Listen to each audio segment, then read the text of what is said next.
So this episode is actually sponsored by A Little About a Lot. It's an awesome YouTube channel and podcast.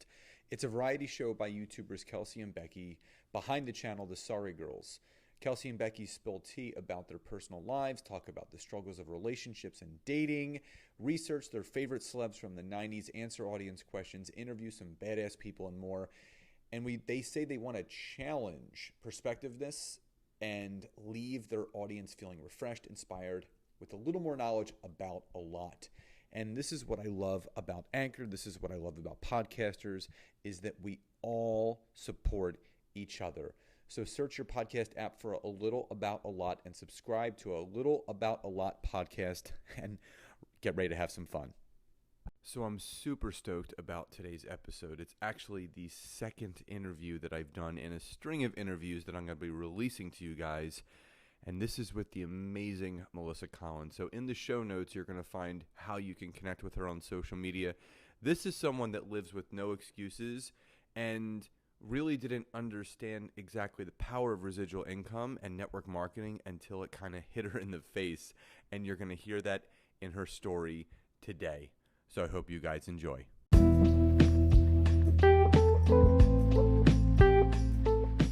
Welcome to the Network Marketing Made Simple podcast. I am Scott Aaron, and each and every week I am going to come to you with simple, short, and powerful tactics and tips on what you can do each day, each week, each month, and each year to grow your network marketing business, income, and team. And just remember, network marketing is not easy, but it can be made easy with simple steps to bring you the success that you truly deserve. Welcome to episode 58 of the Network Marketing Made Simple podcast. If you're a new listener, welcome. And if you are a returning listener, welcome back. And as always, before we get into today's amazing podcast, if you are a new network marketer or even a seasoned network marketer, and you have spent most or all of your time building your business through Facebook and Instagram, and you don't yet know how to optimize and monetize LinkedIn for your business, then head over to my website, www.scottaaron.net. Schedule a free 15-minute discovery call with me where I can learn more about you, your business, where your struggles are, and how we could potentially work together. So, in today's incredible episode, this is another interview with another amazing business builder. And as you heard in the pre-show bio, Melissa Collins is someone who has become a very close friend of mine. What I love about Melissa is she is no BS. She tells it exactly how it is. She does not run an adult daycare center because she actually has daycare centers for children, not adults, but that's a whole other conversation. So again, the point of this interview is to interview all of these top leaders that have all found different ways and methodologies to create the income and create the life that they've truly wanted to create for themselves, their families, and their legacies. So instead of me do the talking, I'm going to do the listening. So Melissa Collins, welcome to today's episode. Absolutely. So I'm going to turn it to you. So for the listeners that are new to this podcast or my returning listeners that aren't familiar with Melissa Collins, who are you and how did you get into network marketing? Oh boy, how much Take whatever time you could do the abridged version or just go all in. The time is yours.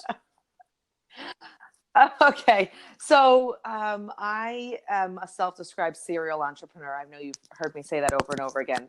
I, for the majority of my life, have either owned my own businesses, run my own businesses, built them from scratch.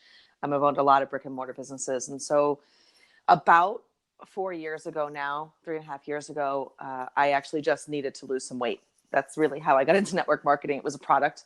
I think that's a pretty similar story. I hear with a lot of network marketers, they start with a product, fell in love with the product, had zero interest in the business, zero, nothing, was incredibly resistant, did nothing with it for a year. For a very long time, I didn't even tell anybody what I was using because I had this weird thing about, I just want to be one of those people that was capable of making my body look like this all by myself. I am not one of those people. And, and then, you know, I had shared with just a few people, you know, my mom, my sister, people that are very close to me that wanted the same thing I had. Um, I share a health and wellness product, and I was the worst health coach on the planet. It kind of went like this. Oh, you want this stuff? Great. Give me a credit card. I think I know how to do it. You'll get a box and there's like instructions in it. It's basically how my business started. And it went that way for about 6 months. Oh, you want this stuff? Yeah, it's really great. You know, I'll just pick some flavors for you. They'll show up. And if you have a problem, call the company, because I'm not doing this business. I did that for a long time and sort of organically shared. I had very visible results.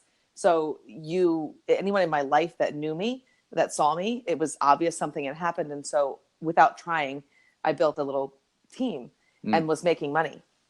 I always tell people I was taking that money. It was without trying. I was making a couple $100 a week, 2, 3, sometimes $400 a week, not really even understanding why I was making that money.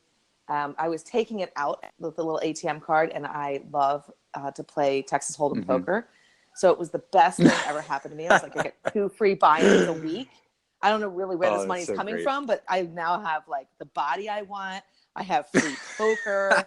What else does somebody need? That's awesome. Really? That's what I was doing. And then my sister, she's not my biological sister, a very close friend, I consider her a sister, was building the business underneath me. My upline had reached down to her and she was building, which is why I was making money without doing anything. And she said, listen, I want to go to Las Vegas. I want to go to this convention and I want you to go because you get a free hotel room. Back to the poker problem. And she said, I said, well, you know, it's really not difficult to convince me to go to Las Vegas. Scott, you ever want to hang out with me? Just call me up and say you want to go to Vegas. Perfect. I'll meet you there tomorrow. It's not a difficult sell. So I went to Vegas with the intention of never going to one of those meetings ever. Like I had seen my views on network marketing. I had seen those people at those meetings, like high-fiving and hugging and all of that stuff. And I don't high five. I'm not good at it. I don't like to hug. Like I just didn't think I was those people. Anyway, long story short, I get dragged to the meeting. And for the first time ever, I thought, well, maybe I should figure out where this money is coming from because I am using it. It is actual money. And so I should probably figure it out. And at that meeting, something changed in me. I saw the potential. I may be a little daft, but I do and always have been able to acknowledge and recognize an opportunity when I see one. And so I left that with a tiny little glimmer of hope that like maybe this actually could work. I did nothing. I put no effort in and I'm making money. What would happen if I put 10% effort in? That was day 1 of the meeting. Day 2, I was like, well, what would happen if I put 20% effort in? So by day 3 of the meeting, I left and I'm like, I'm going to put 80% effort in and just see what happens. So I did. I came home and I said to my fiance at the time, my wife now, I'm going to replace your salary. I hate your boss. I just don't like her. And I don't like that she tells me when we can travel. So she laughed at me like a lot and said, okay. I mean, she's always been supportive, but she thought that was funny. She was like, that's great. Let me know when it happens. Give me a call. So, and that was August of 2017. Stacey quit her job in October of 2017. I didn't give it 80%. I gave it about 180 because I really wanted her to leave her job. And it's been that alone, forget about all the other things that came after that. That alone has been a huge gift in our lives. I mean, we spend every day together. We do whatever we want, when we want, with who we want, like how we want. And I that sounds so cliche coming out of my mouth. And if I had heard that, and I did hear that 4 years ago from somebody, I would have thought that was cliche and silly. But now that I live it, it's so real and it's such a gift in my life. You know, I don't miss anything ever. It's real. And that's what, so it's funny that you say that. I shared this on another podcast and an interview that I actually did yesterday on another podcast. And it's so funny because I remember I was prospecting someone on LinkedIn a couple of years ago and they were a chiropractor. And I was going through my normal spiel, you know, just connecting with them and we were sharing stories. And, I offered them the opportunity to join my network marketing team. And they said to me, they're like, Scott, isn't network marketing illegal?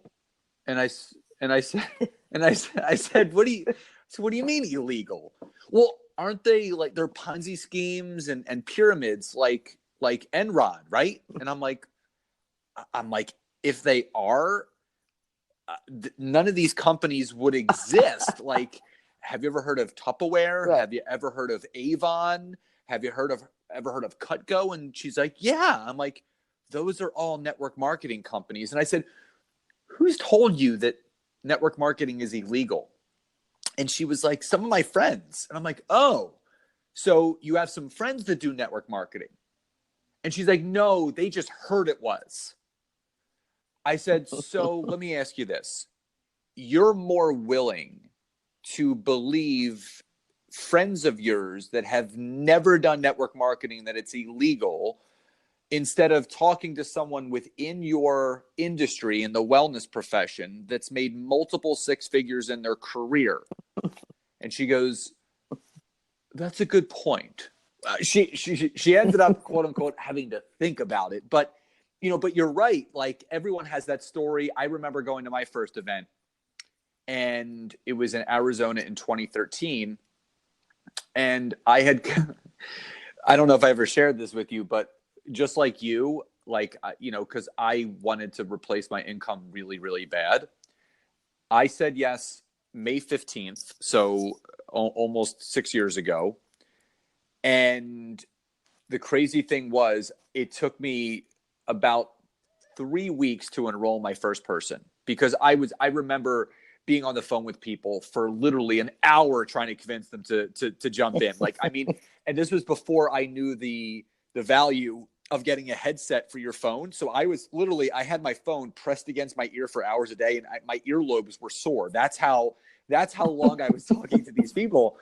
And so here's how crazy it is. So once I closed my first sale, once you get that first taste, I'm like, I could totally do this. And so, believe it or not, between June 10th and September 30th, I enrolled 128 people. My best month, I enrolled 48 people in 30 days. So I went out to this event in Arizona, and Susan Sly, who you and I both know, she comes up to me and she goes, "Are you Scott Aaron?" And literally, I'm like, "Yeah." And she goes, "We need to talk." And so we went up, myself and my enrolling sponsor and my biggest builder at the time. We went up to her suite, and she sat down and she goes, "How did you enroll 128 people in 90 days? I said, "I just talked to people." And I remember going to this luncheon where I was invited to, where they were doing the top enrollers. And so they got to the point where they were announcing the top enrollers in the room. So they were like, just this, that, or the other. And Susan jumps up and she goes, no. Go over the numbers. So Max Larson, who was, before he left for Australia, he was still in the US with us. He goes, "For all the people that enrolled 10 people in a month, stand up." And everyone stood up, because the luncheon was for people that enrolled 10 people in a month. And then he said, "For all the people that enrolled 20, stand up." And a bunch of people sat down. 30, a bunch more sat down. And then he goes, 35. And there was a room of about 200 people. And there was only 3 people standing: myself, my number one builder, and JJ Bearden. And then Max said, 40 people? And everyone sat down except for me.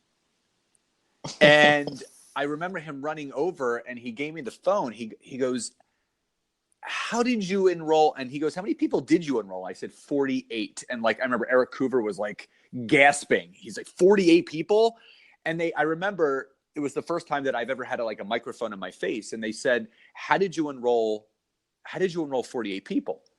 And I said, well, it's really easy when you love something, because there's no selling involved when you can speak proudly about how something has benefited you.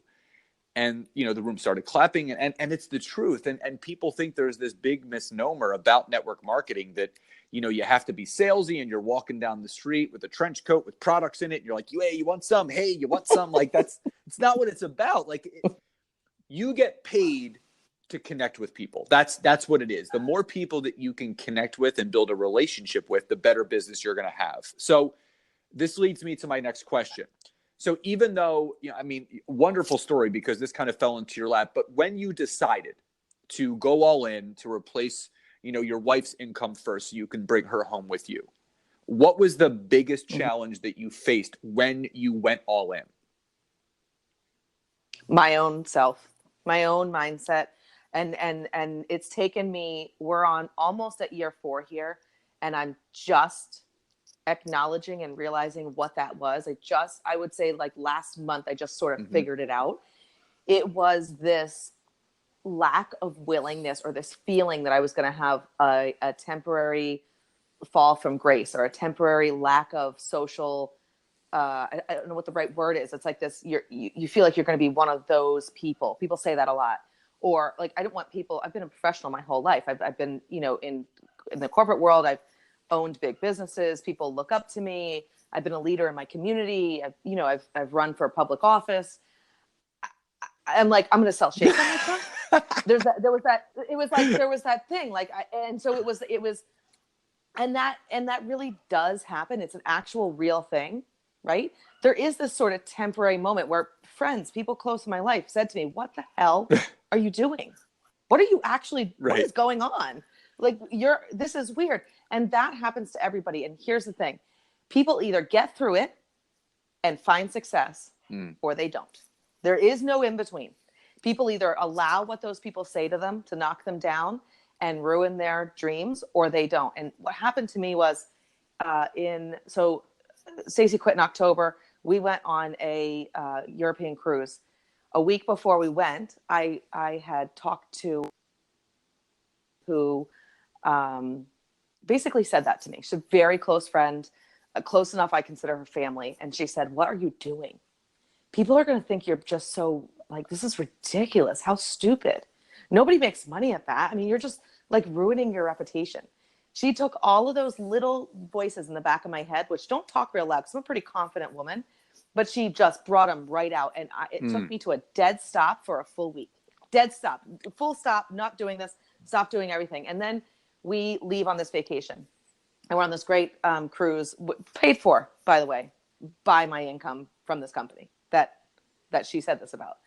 So Stacey and I were engaged at the time, and we ended up in France, in Cannes, France, and we wanted to get our engagement rings from Cartier. We wanted the Cartier Love ring. So I said, actually, it's cheaper to buy it in France because we don't have to pay that. Right. So let's go do that. Then we could say we bought our rings, like in the most expensive shopping district in the world. It was super exciting. I don't know if you've ever been there. It's gorgeous. So we walk down, we get our rings, and then we go to this beautiful beach club. We're sitting there, and this guy is bringing us fruit and mimosas, and I've got my Cartier bag, and I'm like, I had this moment on the French Riviera where I was like, I looked at my wife and I said, all of this was paid for by this business. And that person that said that to me is at home in her shitty job, broke, and not really happy. I just decided, like, I hear what she, because I'm eating like not having to ask anybody where I need to be, not even having to work and having a paycheck come in. Why do I care what she thinks? I don't. And so ever since that moment, that was like my big aha moment. Ever since that moment, and I love that moment is attached to my wedding day all the time. It's on my hand. And it reminds me constantly that I really am bulletproof at this point. You could say almost anything to me. I just do not care what anybody thinks. Like, we have an incredible life. Our son was just accepted to a boarding school, high school that he wants to go to in New Hampshire. We live in Connecticut. And I have the option now, and I am selling our house so that we can live closer to him. And nothing else is going to change in my life. I can work from wherever I am. And we didn't have to ask a boss. We don't have to confer with anybody. All we have to do is figure out how to sell this house. Someone needs to come buy the house, and we're out of here. So hoping for that. So if anybody needs a house in Connecticut, I got you covered. It's really great.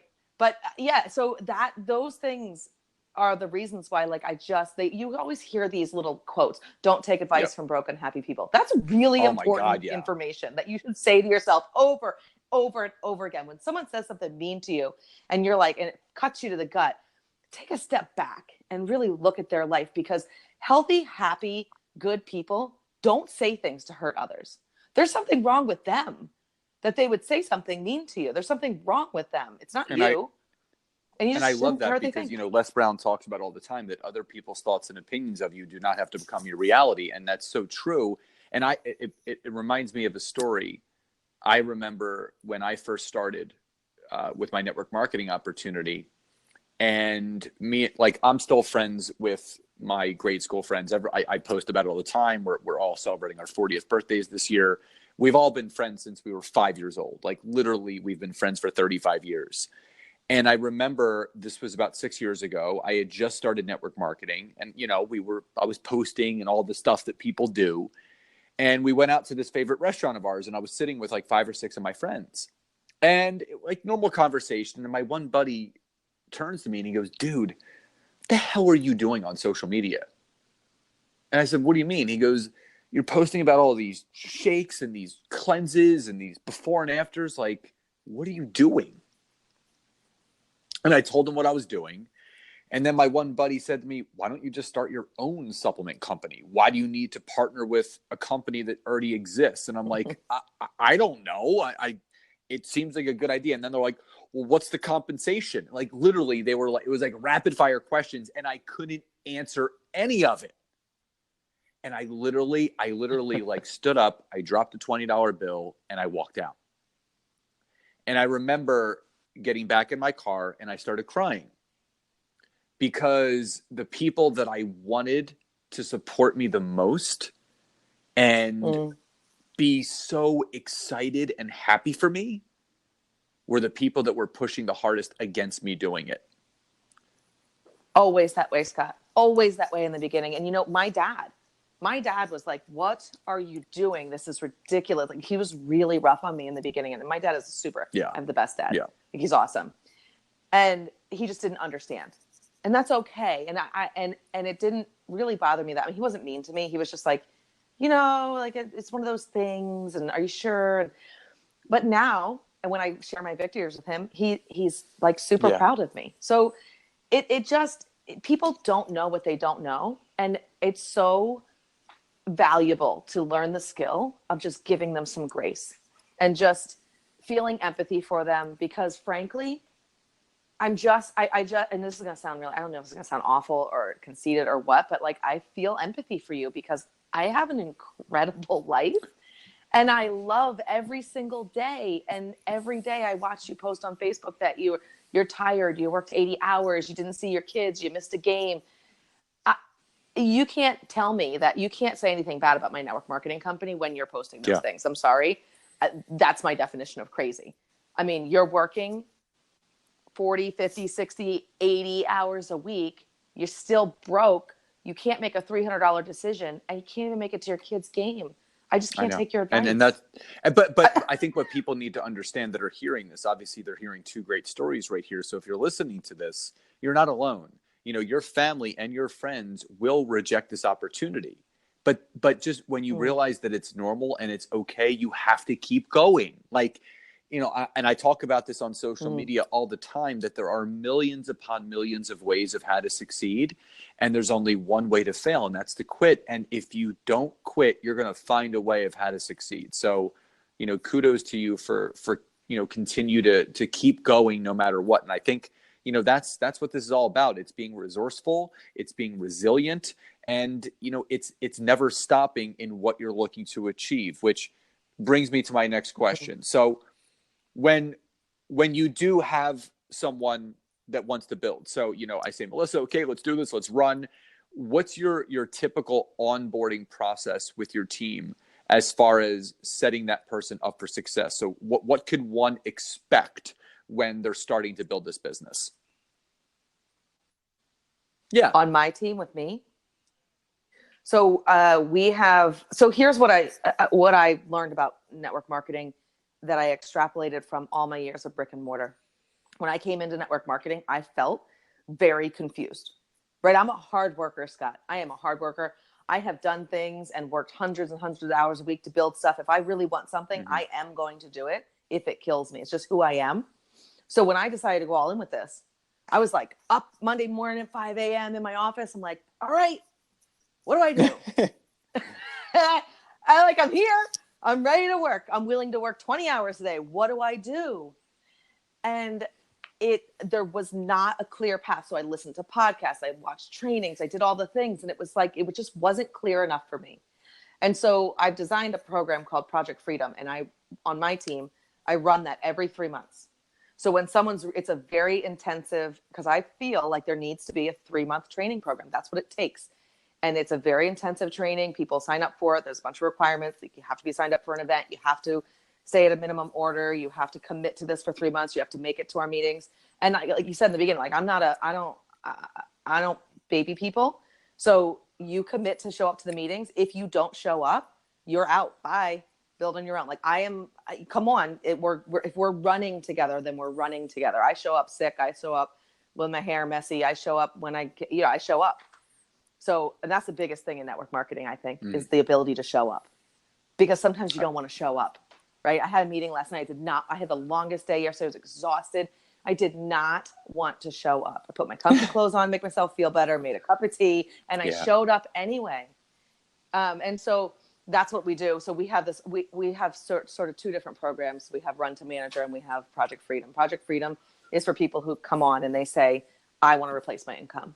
I want to do this thing. I want to run with it. We put them into Project Freedom, and they get a checklist, they get a training, and they get, I don't want to say babied, but they get intense attention from me in their first 3 months. And frankly, if you're a network marketer listening to this and you have builders, it took me a long time to get to this point, but if you want my attention, like I'm busy. Okay. I run another business. I have a kid. I've got a wife. I've got a big team. I'm busy.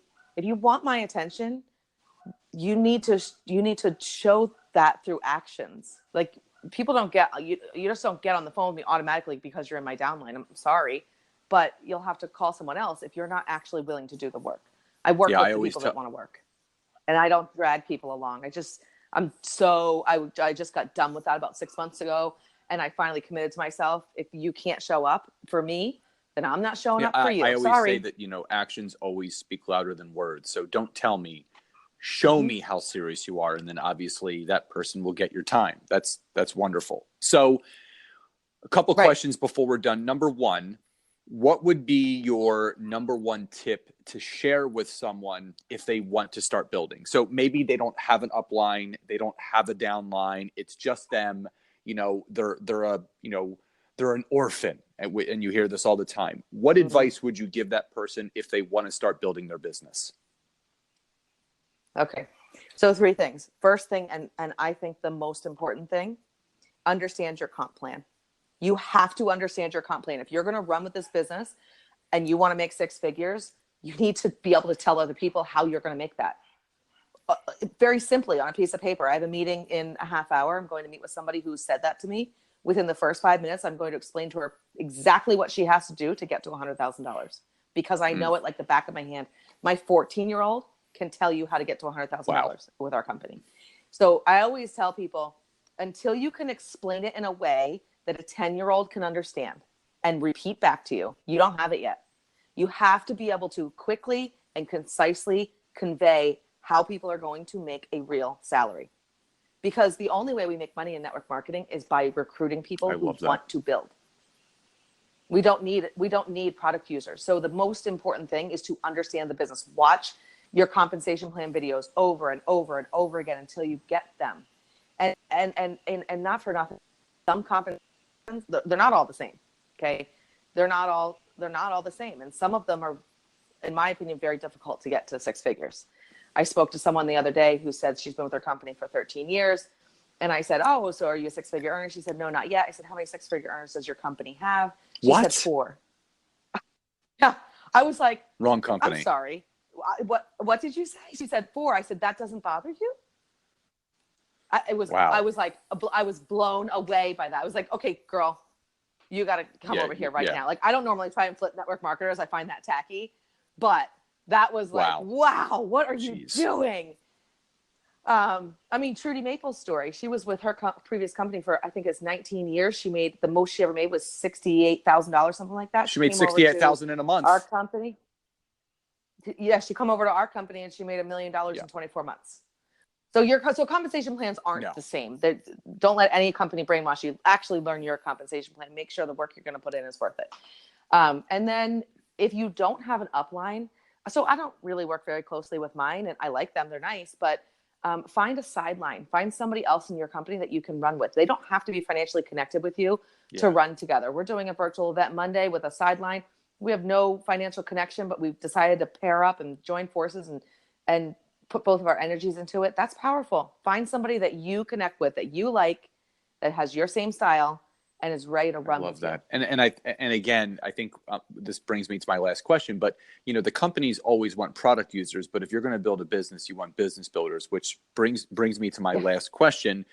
In your, almost 2+ years of being a professional network marketer, what has been the best thing for you in finding new business-minded people to build the business with you? Well, you know that answer that question. And it's so funny. I did an interview before, and it wasn't a loaded question because it's people have different answers. So can you say that one more time? No. It's that question. It's LinkedIn. I mean, it is LinkedIn. Without, there's no hesitation. It is 100% LinkedIn. First of all, my biggest business builders, I did not know.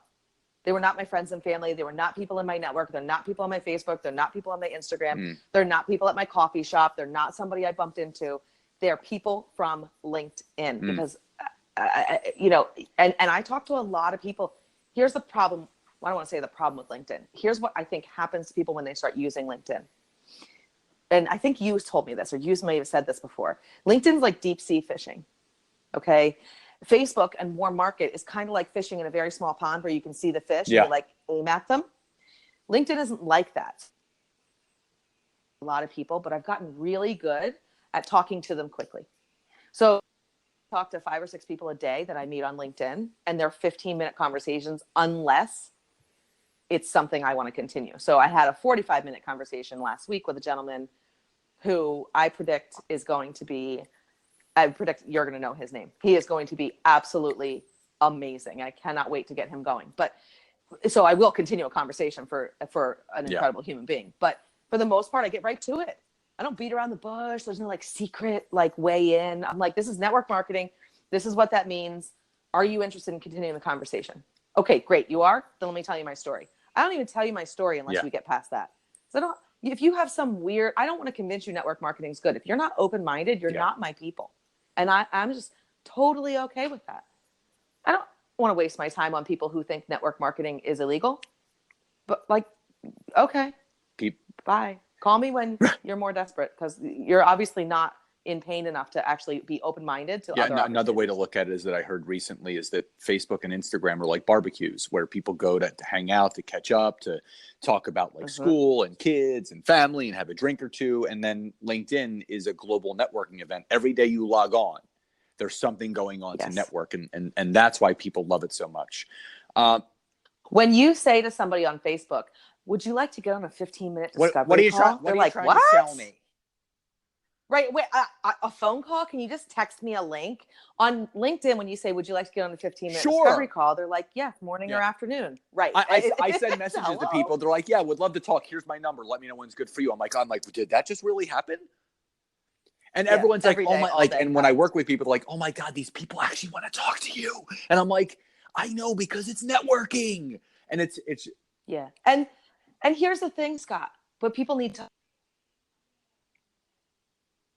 You might get some good value out of those people. You might be able to give them something and they may never enroll, but you are going to find people eventually. And in the beginning, terrible at LinkedIn calls, terrible. It's embarrassing to think about, but I had to be willing to at it, stuttering, nervous, saying stupid things, freaking people out. I had to get through those people.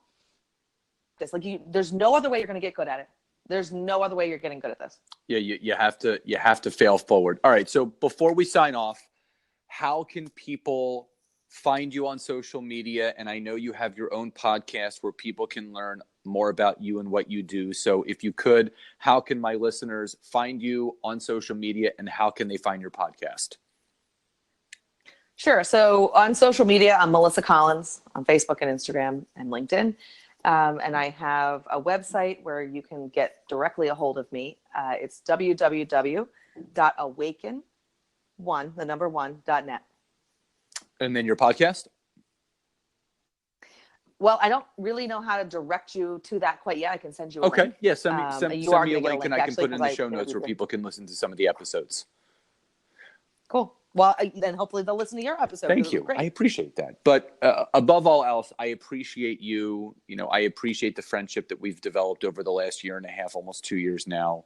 And you're such a servant leader and what I love about you is that you're no BS, but at the same time, you're no BS because you truly see the value of this opportunity, and you see the value that every person brings to the marketplace, and not even that people, just like you said, end up standing in their own ways, and you've created a system where you can literally set people up for success, and I think that's what a true leader does, and I just wanted to wish you just all the best, continued success, just grateful for your time, your energy, and what you've given to this episode. So thank you so much for being here today. Thanks, Scott. I appreciate you too. Oh, absolutely. So guys, again, thank you so much for joining me today. And again, just remember, network marketing is not simple, but you can take and make simple steps each day to bring the success that you truly deserve. So everyone, please enjoy the rest of your day, and I'll talk to you next time. Bye-bye, everybody.